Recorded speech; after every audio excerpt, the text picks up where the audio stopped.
Hello everyone, home style cooking with Sumi চ্যানেলে তোমাদের সবাইকে স্বাগত। আজকের রেসিপি হলো মশলা পটল ফ্রাই। এর জন্য আমি পটল নিয়েছি এবং পটলের ভেতর থেকে আমি সমস্ত স্কোয়ার করে কেটে এরকম ভাবে আমি সমস্ত সিডগুলো বার করে নিয়েছি। এরপর আমি পটলের ভেতরে মিষ্টি আর নুন দিয়ে পটলগুলোকে মেখে নিচ্ছি। এইভাবে আমি পটলের ভেতরে নুন মিষ্টি ঢুকাচ্ছি। এরপর আমি পুর বানানোর জন্য কড়াইয়ে তেল নিয়ে চিংড়ি মাছটাকে নুন হলুদ দিয়ে একটু ভেজে নিচ্ছি।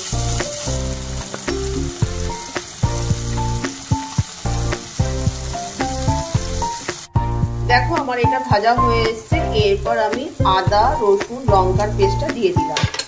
এইটাকে একটুখানি নাড়িয়ে নিয়ে এরপর আমি যে পটলের চিপসগুলো বার করে রেখেছিলাম ওইগুলো এর মধ্যে দিয়ে 4-5 মিনিটের মতো এটা আমি একটু ভাজবো।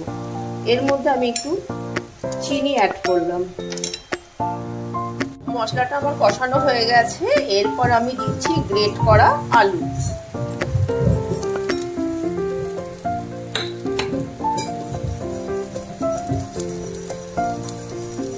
এটাকে আমি দিয়ে 2 মিনিট এরকম করে নাড়াতে থাকবো যাতে আলুর সঙ্গে মশলাগুলো সব মিশে যায়। মশলাটা আমার ভাজা ভাজা হয়ে এসেছে। এরপর আমি অ্যাড করছি এর মধ্যে ধনে পাতা আর ওই ভাজা কুচো চিংড়িটা। এটাকে আমি সব একসঙ্গে মিশিয়ে নেব। মশলাটা আমার ঠান্ডা হয়ে গেছে। এরপর আমি পটলের মধ্যে এইরকম ভাবে সমস্ত মশলাগুলোকে ঢুকিয়ে নিচ্ছি।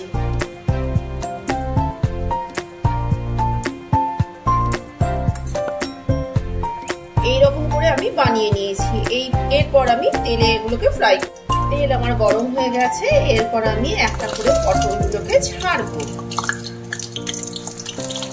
পটলগুলোকে আমি বেঁধে নিয়েছি কারণ ভেতর থেকে যেন পুরটা না বেরিয়ে যায়। মশলা পটল ফ্রাই আমার কমপ্লিট।